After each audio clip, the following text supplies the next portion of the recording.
പൊസിഷനിലൂടെയാണ്. അടുത്തതിലോട്ട് പോവാണ് supine position എന്ന് പറയും. സുപ്പൈൻ പൊസിഷൻ എന്താണെന്ന് നമുക്ക് നോക്കാം. When a person is lying on his back, arms by the side, palms facing upward and feet put together, the position is supine position. എന്താണ് ഇവിടെ പറയുന്നത്? ഒരു പേഴ്സൺ ഇതേപോലെ കിടക്കുന്നു, അവരുടെ കാലുകൾ ഇങ്ങനെ ഒരുമിച്ച് വെക്കണം. പൊസിഷനാണ് നമ്മൾ സുപ്പൈൻ പൊസിഷൻ എന്ന് പറയുന്നത്. അപ്പം ഇവിടെ നോക്കേണ്ട ഒരു പോയിന്റ് എന്ന് വെച്ചാൽ ഈ സുപ്പൈൻ പൊസിഷൻ ഒരു യൂഷ്വൽ പൊസിഷനാണ്.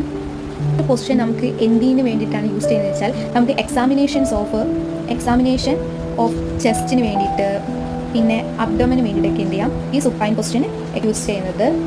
ചില സർജറികൾ ചെയ്യുമ്പോഴൊക്കെ ഈ ഒരു സുപ്പൈൻ പൊസിഷനിൽ കിടക്കേണ്ടി വരും. അതൊക്കെ സർജറിയിൽ കൂടെയാണ്. ഫോർ എക്സാമ്പിൾ ആയിട്ട് നമുക്ക് എന്താ പറയാം, കാർഡിയാക് സർജറി കഴിഞ്ഞ ആൾക്കാർക്ക് എന്ത് ചെയ്യും ഈ പൊസിഷനിൽ കിടക്കേണ്ടി വരും. പിന്നെന്താണ് ക്രേനിയൽ സർജറി കഴിഞ്ഞവർക്ക് ഈ പൊസിഷനിൽ കിടക്കണം. പിന്നെ നമ്മൾ പറഞ്ഞു അബ്ഡോമിൻ പൊസിഷന്, പിന്നെ തൊറാസിക് ആയിട്ടുള്ള സർജറി നടന്നവർക്ക്. പിന്നെ നമുക്ക് നോൺ സർജിക്കലായിട്ട് നമുക്ക് എന്ത് പറയാം, എക്സാമിനേഷൻ